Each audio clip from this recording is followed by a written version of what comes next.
5 children vanished during a house fire on Christmas morning, 1945. No bodies were ever found in the ashes.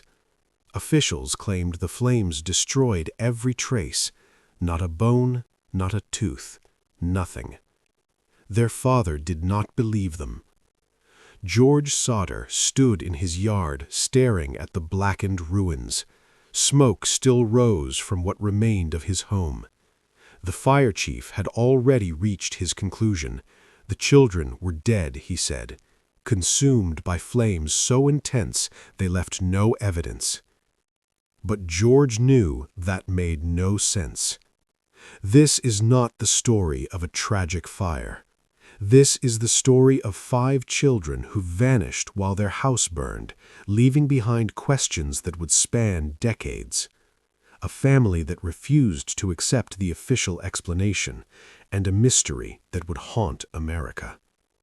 The question is not how 5 children died. The question is where they went and why no evidence was ever found.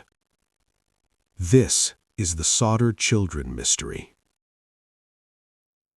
George Sodder arrived in America as Giorgio Soddu, a young Italian immigrant seeking the opportunities that the old country could not provide. He was 19 years old when he stepped off the ship in New York Harbor, carrying little more than determination and a willingness to work. Like millions of other immigrants in that era, he anglicized his name and set about building an American life. He settled in Smithers, West Virginia, a small coal mining town where Italian immigrants were common and where a man willing to work hard could establish himself. George found employment in the coal mines initially, but his ambitions extended beyond the dangerous underground work that killed and maimed so many. He saved his money carefully, learned English, and studied the business opportunities around him. By the 1920s, he had transitioned into the trucking business, hauling freight and coal across the rough mountain roads of West Virginia. It was grueling work, but more profitable and less dangerous than mining. George proved to be a natural entrepreneur with a talent for logistics and customer relations. His business grew steadily through the 20s and continued even through the Depression years when so many other enterprises failed. In 1923, George married Jenny Cipriani, also an Italian immigrant, and together they began building a family. Children arrived with regularity through the 20s and 30s. Marion was born in 1923, followed by John in 1925, George Jr. in 1928, and then came the children who would disappear: Maurice in 1931, Martha in 1933, Louis in 1936, Jenny in 1937, and Betty in 1940. 10 children in total, a large family even by the standards of the era. George's business continued to prosper, allowing him to provide well for their growing household. By 1945, the Sodders lived in a substantial 2-story frame house on the outskirts of Fayetteville, West Virginia. The house sat on a hillside with a good view of the valley below. It was not luxurious, but it was comfortable, with enough space for the large family and modern conveniences like electricity and indoor plumbing. The property included outbuildings and a small garage where George kept his trucks. To the neighbors and the community, the Sodders represented immigrant success, a family that had worked hard and achieved the American dream. But George Sodder carried something with him from the old country beyond just ambition and work ethic. He had strong political opinions, particularly regarding Italy and the rise of fascism under Benito Mussolini. In the Italian immigrant community of West Virginia, these opinions were not universally popular. Many Italian Americans in the 20s and 30s viewed Mussolini favorably, seeing him as a strong leader who had restored order and national pride to Italy. George disagreed vehemently. He spoke out against Mussolini at community gatherings, in conversations with other Italian immigrants, in any forum where the subject arose. He viewed fascism as a perversion of Italian culture and a betrayal of the values that had led him to emigrate in the first place. These political arguments created tensions within the local Italian community. Some saw George as a troublemaker, someone who stirred up controversy unnecessarily. Others respected his willingness to speak his mind, regardless of whether his opinions were popular. The outbreak of World War II intensified these tensions. Italy's alliance with Nazi Germany put Italian Americans in a difficult position, facing suspicion from their non-Italian neighbors, while many still maintained emotional ties to their homeland. George's vocal criticism of Mussolini and fascism became more pronounced during the war years. He argued that Italian Americans should be loyal to America first, and that Mussolini had led Italy into disaster. These arguments made enemies. There were Italian Americans in West Virginia who viewed George's anti-fascist stance as an insult to Italy and to their heritage. There were business competitors who resented his success. There were people who simply disliked his outspoken nature and strong personality. Whether any of these tensions and resentments would eventually boil over into something more dangerous remained to be seen as 1945 drew to a close. By Christmas Eve of 1945, World War II had been over 5 months. The boys were coming home, the economy was transitioning back to peacetime production, and America looked forward to a future of prosperity and peace. For the Sodder family, Christmas 1945 should have been a time of celebration. George's trucking business had weathered the war years successfully.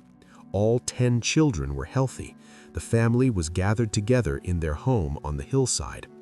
Jenny had been preparing for the holiday for days, cooking traditional Italian dishes alongside American Christmas foods. The older children helped with decorations and preparations, while the younger ones anticipated opening presents on Christmas morning. The house was full of life and warmth and the normal chaos of a large family during the holidays. On the afternoon of Christmas Eve of 1945, a man came to the house. George answered the door to find a stranger, perhaps in his 40s, well-dressed and carrying what appeared to be paperwork. The man introduced himself as an insurance agent and asked if George would be interested in purchasing life insurance. George already had insurance and was not interested in buying more. He told the man politely but firmly that he was not interested. The insurance agent's demeanor changed. His friendliness evaporated, and something harder appeared in his expression. He gestured toward George's trucks parked nearby and made a comment about how quickly things could go wrong, how accidents happened, how a man never knew when disaster might strike. Then, looking directly at George, the stranger said something that George would never forget. "Your house is going to burn, and your children are going to be destroyed."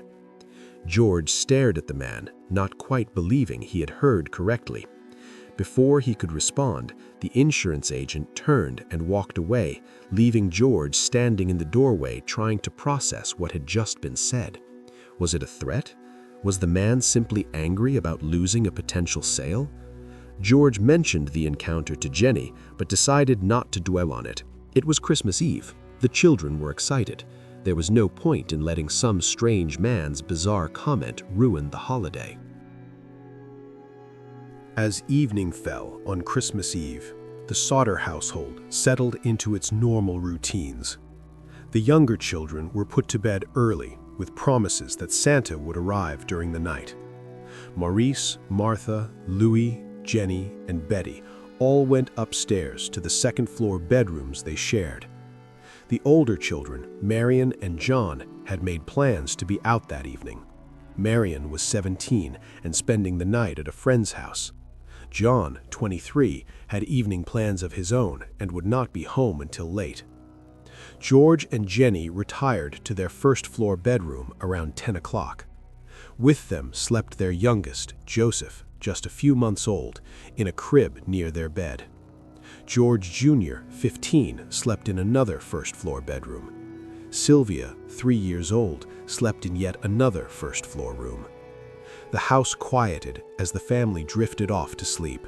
The younger children upstairs dreaming of Christmas morning, the parents grateful for a moment of peace after the busy day.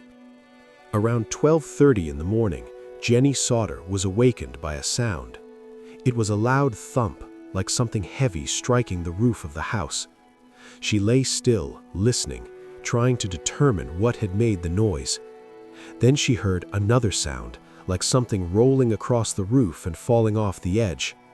She considered waking George, but hesitated. It could have been anything, an animal perhaps, or a branch falling from one of the nearby trees. She listened for a few more minutes, but heard nothing else unusual. The house was quiet.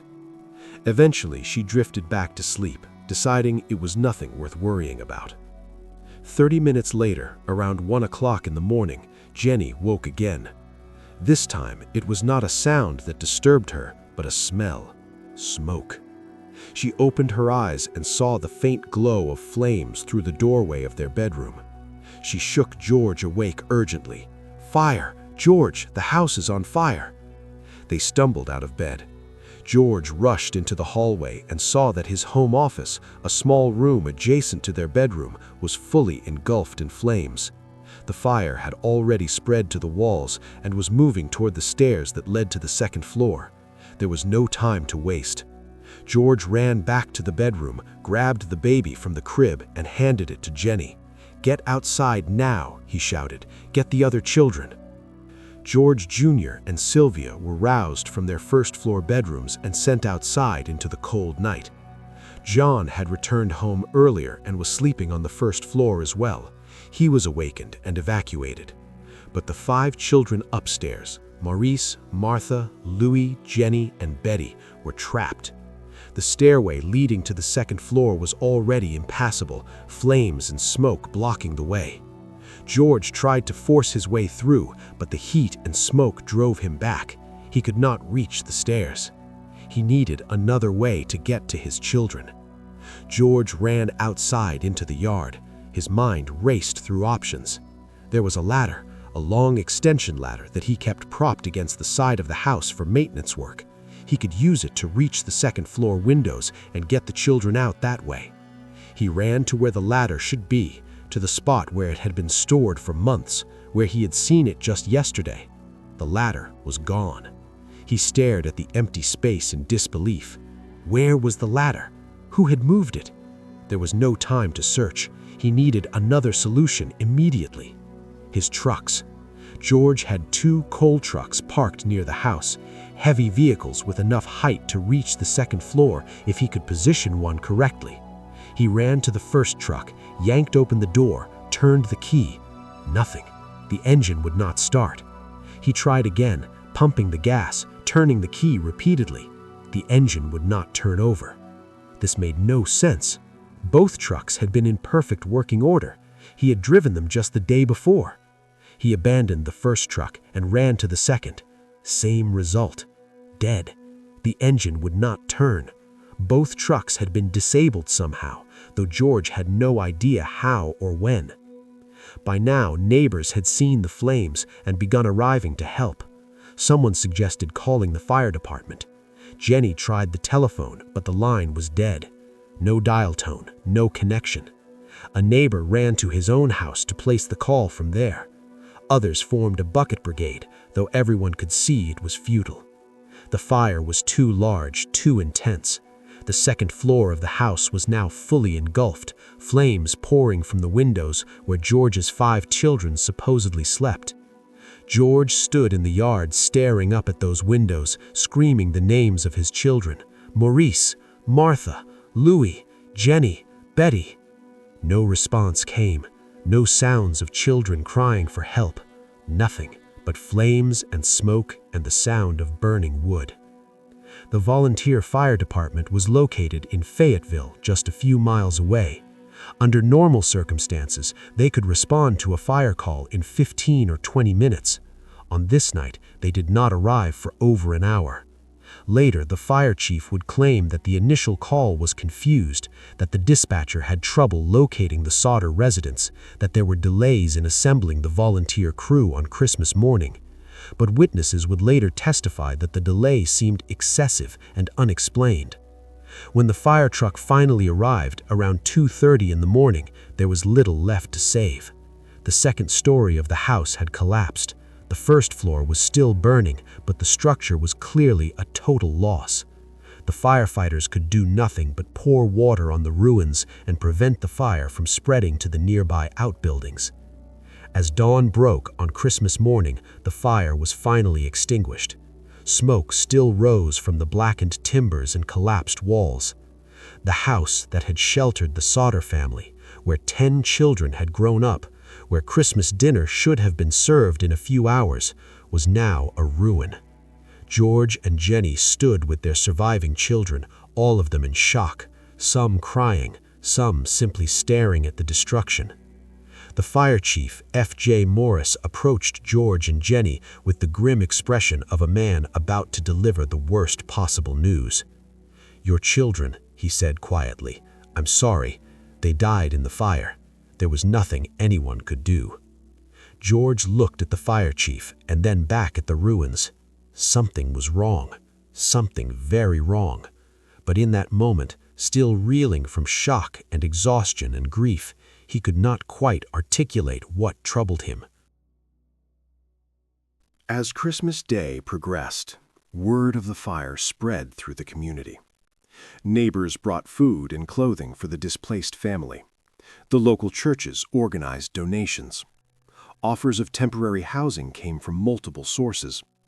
The community rallied around the Sodders in their time of tragedy, providing practical support and expressions of sympathy. But beneath the surface of community concern, questions were already beginning to form.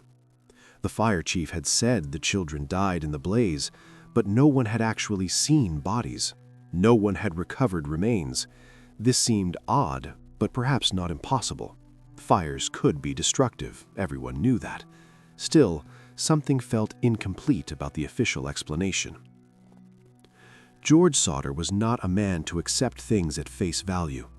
And as the shock of the fire began to wear off, his analytical mind started working through what had happened.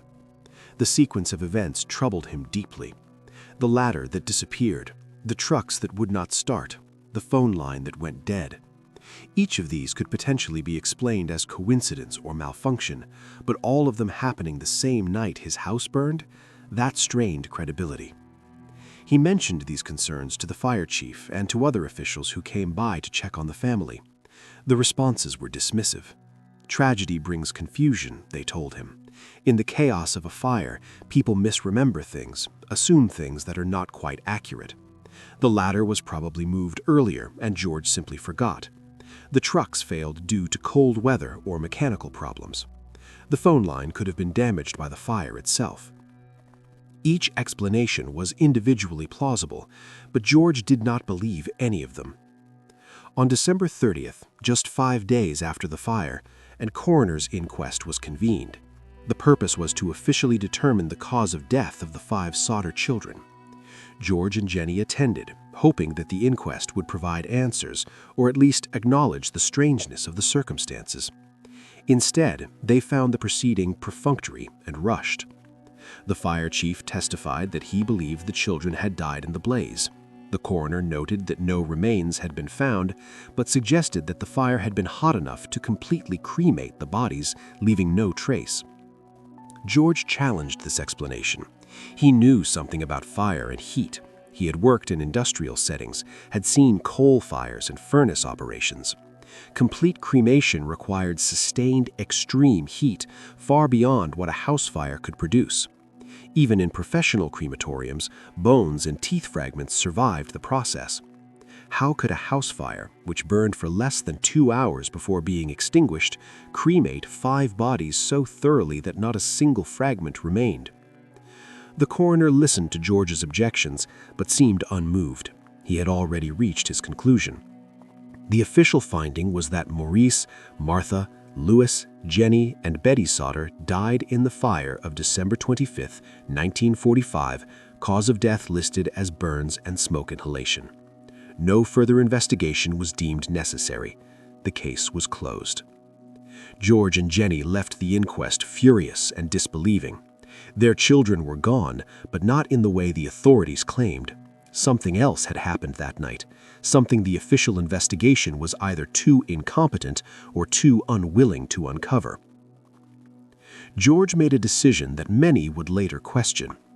Acting against the advice of several people, including the fire chief, he hired a bulldozer and had the ruins of his house cleared away. The charred timbers, the collapsed walls, the debris field that might have contained evidence, all of it was pushed into piles and removed. George later explained that he could not bear to look at the ruins every day, that the sight of the burned house was too painful for his family.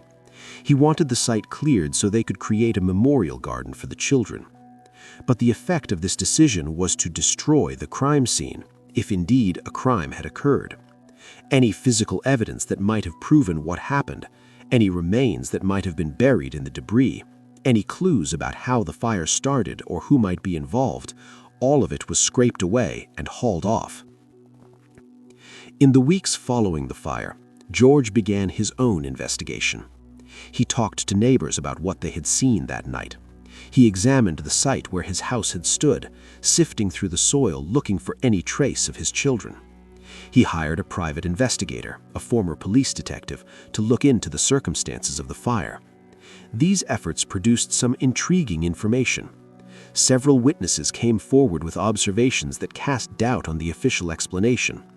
A woman who lived nearby reported that she saw the house on fire and noticed what appeared to be balls of fire being thrown onto the roof, as if someone was deliberately spreading the blaze. A man driving past the Sodder property around 1 o'clock that Christmas morning claimed he saw someone running from the property just as the fire was becoming visible. Another witness reported seeing the Sodder children in a car driving away from Fayetteville early on Christmas morning, though this claim was second-hand and could not be verified. The private investigator examined what remained of the site and found something significant. Among the debris and ashes, he discovered what appeared to be a cut telephone wire. The line had not burned through or come loose from its mounting, it had been deliberately severed. This confirmed George's suspicion that the fire was not an accident, but an act of arson designed to murder his family, or, as he was increasingly convinced, to cover up the kidnappings of his children.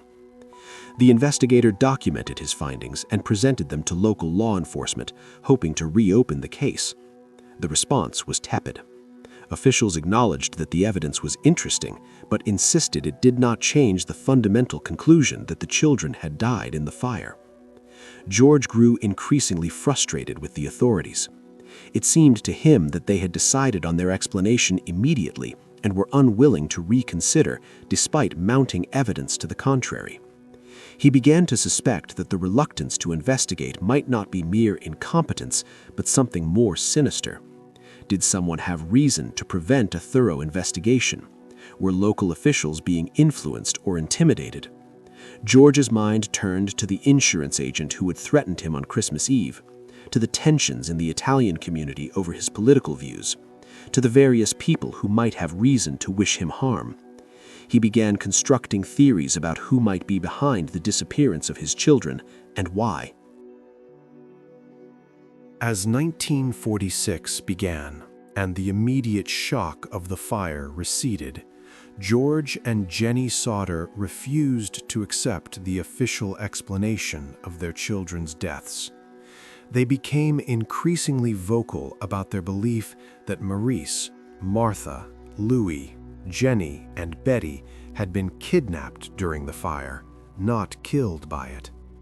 This conviction was based on several pieces of evidence that the official investigation had either ignored or inadequately explained. George compiled these details obsessively, returning to them again and again, trying to construct a coherent picture of what actually happened. First was the matter of the ladder. George was absolutely certain about where the ladder had been stored and that it had been there on Christmas Eve. He had no reason to move it, and no one in his family would have moved it without telling him. The ladder was heavy and awkward to handle, not something that could be moved accidentally or without effort. Someone had deliberately taken it and hidden or removed it, presumably to prevent exactly what George tried to do: use the ladder to reach the second-floor windows. This suggested premeditation and planning. Someone knew the layout of the Sodder property and knew where the emergency equipment was stored. Second, the trucks. George was a mechanic as well as a trucker. He maintained his own vehicles and knew their condition intimately. Both vehicles were in perfect working order on Christmas Eve. He had driven one of them that very day. For both vehicles to fail simultaneously suggested sabotage. Later examination by a professional mechanic revealed that the electrical systems in both trucks had been tampered with. Wires had been disconnected in a way that would prevent the engines from starting, but could be easily restored once the tampering was discovered. Someone with mechanical knowledge had disabled the trucks, creating another obstacle to rescue. Third, the telephone line. The private investigator's discovery of the cut wire proved that the phone had not simply malfunctioned, but had been deliberately disabled. This meant that someone had accessed the Sodder property before the fire and cut the line, preventing the family from calling for help. Combined with the missing ladder and the disabled trucks, this created a pattern of deliberate sabotage designed to ensure that once the fire started, the family would be unable to escape or summon aid effectively. Fourth, and perhaps most compelling, was the complete absence of human remains in the ruins. George consulted with experts on fire investigation and cremation. Every expert he spoke to told him the same thing: a house fire does not burn hot enough or long enough to completely cremate human bodies. Even in cases of severe structural fires, investigators routinely recover bones, teeth, and other remains. The human skeleton requires temperatures of approximately 1400 to 1800 degrees Fahrenheit, sustained for several hours to completely disintegrate. House fires typically burn at lower temperatures and for shorter periods. The Sodder house fire had burned for less than 2 hours before being extinguished. Even if the fire had been unusually hot, which witnesses did not report, it would not be sufficient to completely destroy 5 bodies. George hired an official cremation expert to examine the site. He sifted through tons of debris and ashes looking for bone fragments, teeth, anything that would indicate human remains had been present. He found nothing. His professional opinion was that no bodies burned at that location. If the children had been in the house when it burned, there would be remains. The absence of remains meant the children were not there. This was not speculation or hope. It was scientific fact based on the expert's years of experience in handling cremated remains. Fifth, there were the witness reports of activity on the property before the fire. Several neighbors reported seeing unfamiliar vehicles near the Sodder house in the days leading up to Christmas. One witness described seeing a car parked on the road near the property on Christmas Eve with someone inside who appeared to be watching the house. Another witness claimed to have seen someone lurking near George's trucks that evening. These reports were dismissed by officials as vague and unverifiable, but George saw them as evidence of surveillance and preparation by whoever was planning the kidnapping. Finally, there was the mysterious telephone call that Jenny received around 12:30 in the morning, just before she heard the thump on the roof. She had been awakened by the phone ringing. When she answered, a woman's voice asked for someone whose name Jenny did not recognize.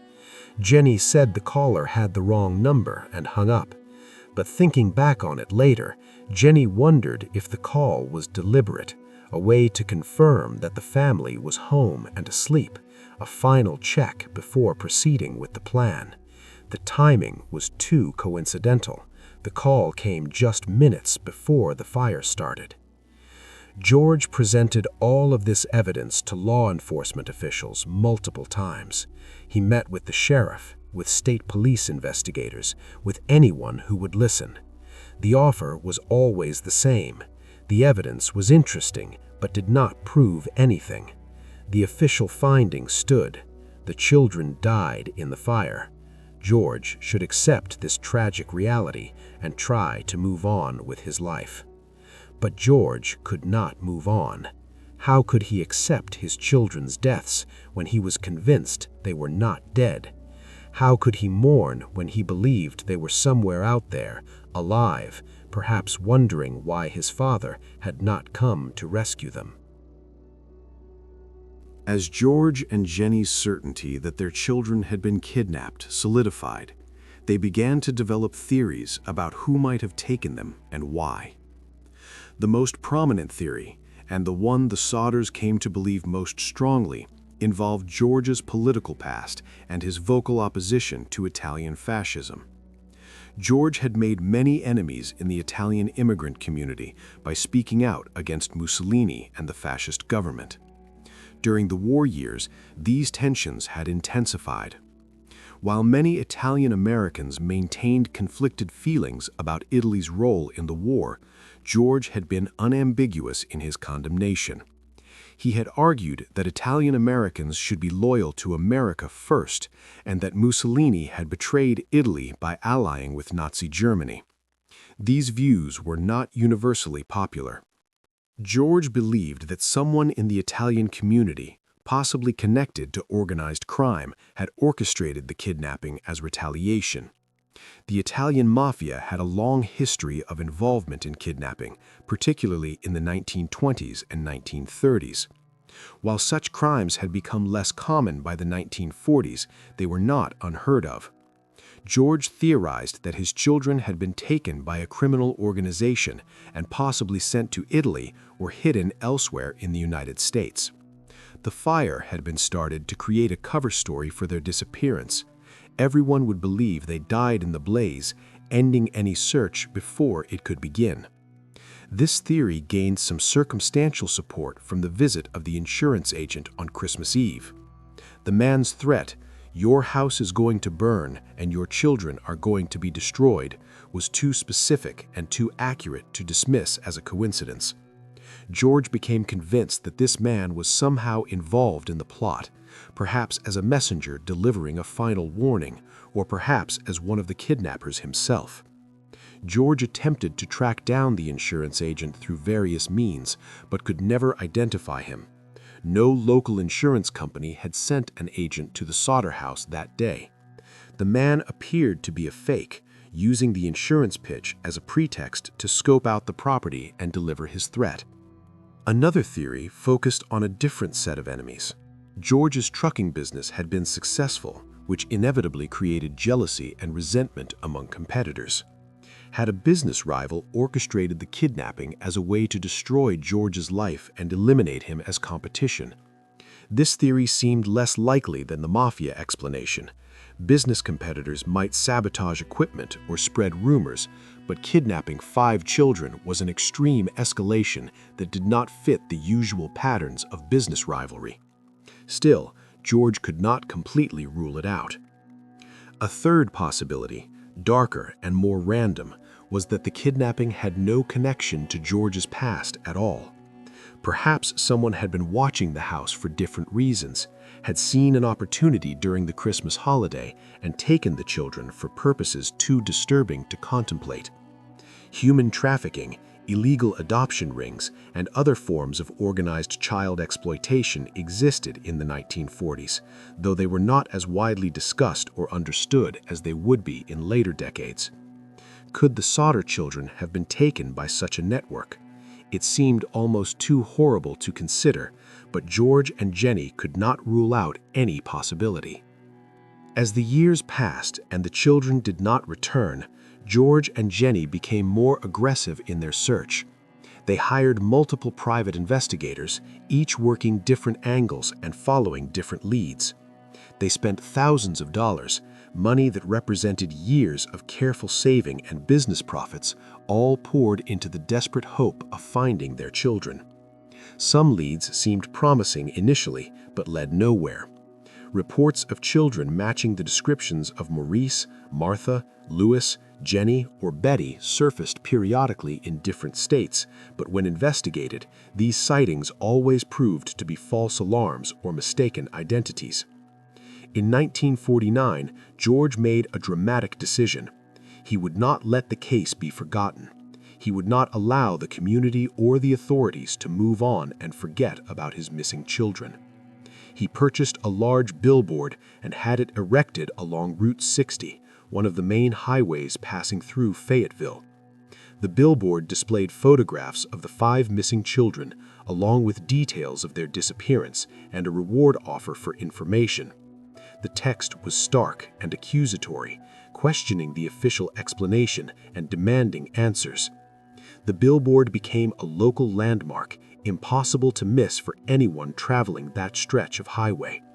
For decades, it stood there as a constant reminder of the mystery and the family's refusal to accept the official story. The Sodders also maintained contact with law enforcement agencies across the country, alerting them to be on the lookout for children matching the descriptions. They followed up every tip, no matter how unlikely. A report that a girl resembling Martha was seen in a convent school in Pennsylvania, they investigated. A claim that a boy who looked like Louis was living with a family in Texas, they sent an investigator. Each lead consumed time, money, and emotional energy, and each dead end brought fresh disappointment. But they could not stop searching. To stop would be to admit their children were truly gone, and that was something George and Jenny refused to do. As the children aged, the search became more complicated. What did Maurice look like at 20? How would Martha appear at 25? The photographs on the billboard showed children, but the missing Sodders, if they were alive, were growing into adults. George and Jenny commissioned age progression images, working with artists to create drawings of what their children might look like as they matured. These images were distributed to law enforcement agencies and published in newspapers. Perhaps someone would recognize an adult who matched one of the age-progressed faces.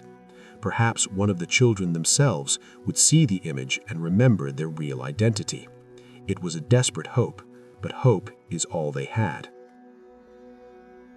In the summer of 1968, more than 20 years after the fire, Jenny Sodder received a piece of mail that would reignite the family's hopes and complicate the mystery even further. The envelope was postmarked from Kentucky but had no return address. Inside was a photograph of a young man, perhaps in his early 20s, with dark hair and Italian features. On the back of the photograph, written in block letters, was a message: Louis Sodder, I love my brother Frankie, Illil boys, A90132 or A35169. Jenny stared at the photograph with trembling hands. Could this be her son, Louis? The boy in the photo would have been about 9 years old when he disappeared in 1945. He would now be 32 years old. The face in the photograph was younger, perhaps 21 or 22. Did it resemble Louis? Jenny wanted desperately to believe it did, but she could not be certain. She had not seen her son in over 2 decades. She had no photographs of what Louis might look like as an adult, only the age progression drawings that were themselves just educated guesses. George examined the photo carefully. He wanted to believe as much as Jenny did. The young man in the photo did have similar features to Louis, or at least what Louis might have looked like. But after 23 years, could anyone be sure? The message on the back of the photo was cryptic and confusing.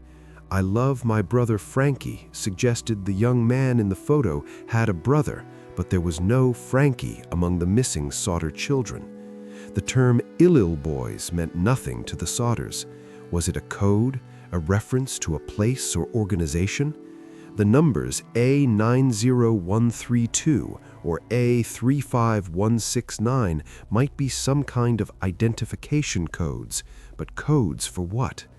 The entire message seemed designed to convey information while remaining opaque to anyone outside a specific context. George immediately hired a private investigator and sent him to Kentucky with the photograph and the envelope. The investigator's assignment was to track down the young man in the photo, determine his identity, and, if possible, bring him back to West Virginia to meet with the Sodders. This seemed like the most promising lead they had received in years, possibly the breakthrough they had been waiting for since 1945. The investigator left for Kentucky with instructions to spare no expense in pursuing the lead. Days passed, then weeks. The Sodders waited anxiously for news, jumping every time the phone rang, hoping for the call that would tell them their son had been found, but no call came. The investigator seemed to have disappeared.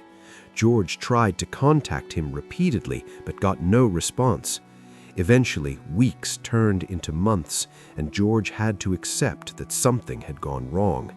The investigator was either dead, had abandoned the case, or had encountered something that prevented him from reporting back.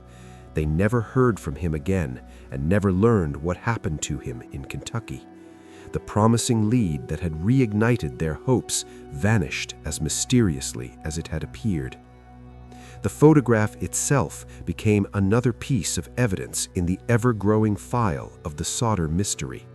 Was it really Lewis? If so, who sent it and why? Why would someone send a photograph of Lewis without providing more information or allowing contact? Was it a cruel hoax by someone who knew the Sodders would recognize the name? Or was it a genuine attempt at communication by Lewis himself, constrained somehow in what he could reveal? The cryptic message suggested the latter. If this was Lewis, he seemed to be trying to convey information indirectly, perhaps because he was being watched or controlled by whoever had taken him 23 years earlier. George and Jenny tried to decode the message. "I love my brother Frankie" might mean that Lewis had been raised with another boy who he came to see as a brother, a boy named Frankie. Perhaps all the Sodder children had been placed with different families and given new identities. Perhaps Lewis was trying to provide a clue about where his siblings might be. The Ill Boys might be a reference to an organization, an orphanage, or a location. The Sodders reached out to various agencies and organizations trying to find any connection to that phrase, but nothing came back. The numbers might be case files, identification numbers in an adoption system, or some other form of bureaucratic record. Without context, they were meaningless. Over the years following the receipt of the photograph, the Sodders received several other communications that seemed potentially connected to the case. Anonymous letters hinting at knowledge of what happened. Phone calls with voices that Jenny swore sounded like Martha or Betty. But each of these communications was vague, unverifiable, and ultimately led nowhere. It was as if someone was deliberately tormenting the family, dangling hints of information without ever providing enough detail to actually solve the mystery or reunite the family. By the 1970s, George Sodder was an elderly man, his health failing. He had spent more than 25 years searching for his children, had invested his fortune in the search, had erected billboards and hired investigators, and followed every lead no matter how tenuous. He never gave up hope that his children were alive somewhere and that someday they would be reunited. But as his health declined, he had to face the possibility that he might die without ever knowing what happened to Maurice, Martha, Lewis, Jenny, and Betty. This thought tormented him more than anything else. Not the loss itself, but the not knowing, the uncertainty, the possibility that his children were out there somewhere wondering why his father had never found them. George Sodder died in 1969, less than a year after the mysterious photograph arrived. He went to his grave believing his children had been kidnapped and were still alive somewhere, possibly in Italy, possibly elsewhere in the United States, living under different names and unaware or unable to reveal their true identities. Jenny survived him 20 years, maintaining the billboard, keeping the case in public awareness, hoping until the end that one of her children would come home. She died in 1989, 45 years after the fire, without ever learning the truth. The billboard on Route 60 stood for decades as a memorial to the missing children and a testament to their parents' refusal to accept the official explanation. Eventually, after Jenny's death, the billboard was taken down. The family felt that after so many years, if the children were still alive, they were elderly themselves. If they had wanted to come forward, they would have done so. The time for the billboard had passed. But the mystery remained unsolved, as perplexing and disturbing as it had been on Christmas morning, 1945. Over the years since the fire, various investigators and true crime enthusiasts have examined the Sodder case, proposing new theories and reanalyzing the evidence. Some have concluded that the children did indeed die in the fire, and that George and Jenny's conviction that they survived was driven by grief and the inability to accept the loss of their children. According to this view, the lack of remains can be explained by the peculiar chemistry of the fire, by the thoroughness with which George cleared the site, or by simple bad luck in searching. The sabotage evidence, the missing ladder, the disabled trucks, the cut phone line might have different explanations, less sinister than kidnapping. Perhaps the ladder had been moved earlier and George misremembered. Perhaps the trucks suffered mechanical failure from the cold. Perhaps the phone line was damaged by the fire itself and the appearance of a cut was misleading. But this skeptical view has never fully explained all the evidence, particularly the complete absence of remains and the specific threat from the insurance agent the day before the fire. Believers in the kidnapping theory point to these unexplained elements and argue that official investigation was inadequate from the start. They note that the authorities seemed to rush to judgment, declaring the children dead almost immediately without conducting a thorough search of the ruins or following up on witness reports of suspicious activity. They question why the fire department took so long to respond on Christmas morning and whether that delay was accidental or deliberate. They wonder whether local officials were influenced or intimidated by whoever orchestrated the kidnapping. The photograph sent in 1968 remains one of the most intriguing pieces of evidence. If it was a hoax, it was a cruel and elaborate one. If it was genuine, it suggests that at least one of the Sodder children survived into adulthood and at some point tried to make contact with their family. The disappearance of the private investigator sent to Kentucky adds another layer of mystery. Did he find something that endangered him? Did he simply abandon the case, or did something more sinister occur? These questions have never been answered. Modern DNA technology offers a potential path to resolving at least part of the mystery. If any surviving relatives of the Sodder children could be identified and DNA samples obtained, and if the photograph from 1968 could be connected to a living person or their descendants, genetic testing might confirm or rule out whether the young man in the photo was actually Louis Sodder. But such testing would require finding individuals whose identities are unknown and who may not exist or may not wish to be found. It remains a theoretical possibility rather than a practical solution. The Sodder children case has become part of American folklore, a mystery that captures the imagination because it combines so many disturbing elements: the fire on Christmas Eve, the disappearance of 5 children, the inadequate official investigation, the parents' decades-long search, the cryptic photograph, and above all, the fundamental uncertainty about what actually happened. It is a story that appeals to our sense that official explanations are sometimes inadequate, that authorities can be incompetent or corrupt, and that the truth can be buried beneath layers of confusion and misdirection. For the surviving Sodder children, the ones who were not upstairs that night, the case defined their lives in many ways. They grew up in the shadow of their missing siblings, watching their parents exhaust themselves emotionally and financially in an endless search. Some of them came to believe, like their parents, that Maurice, Martha, Louis, Jenny, and Betty had been kidnapped and were alive somewhere. Others were less certain, wondering if their parents' conviction was driven more by grief and hope than by evidence.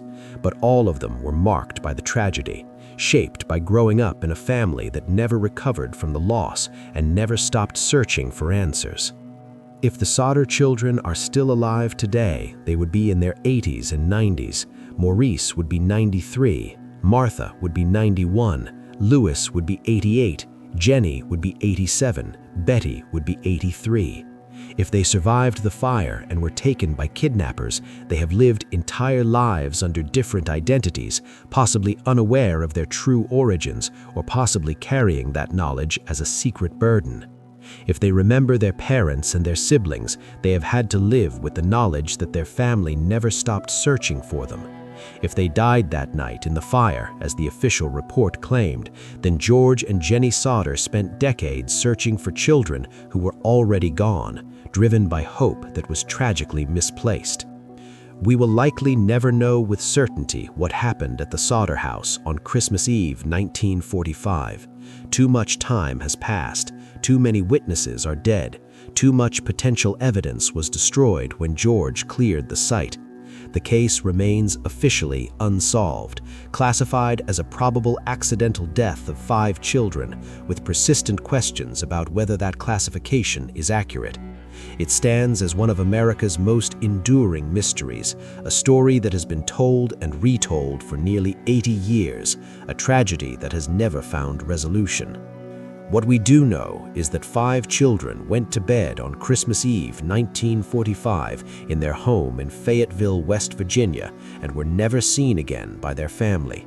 Whether they perished in the fire that destroyed their home or were taken by kidnappers who used the fire as a cover, their fate remains unknown.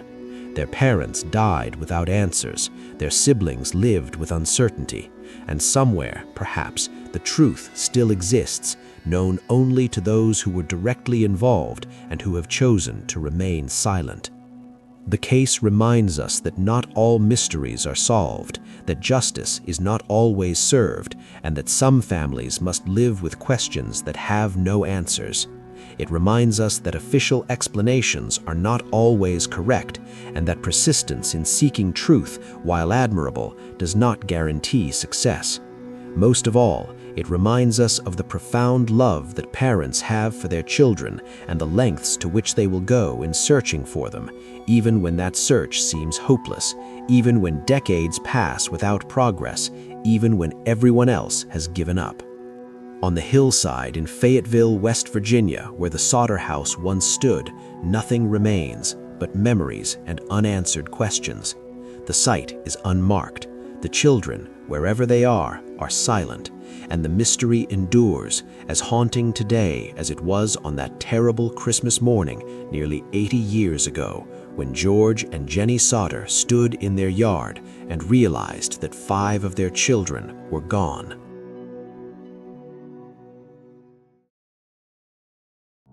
Cases like this one remind us how fragile the line between ordinary life and unimaginable tragedy can be. If this story stayed with you, consider subscribing to the Unsolved Echoes. Some stories never truly end. Thank you for watching.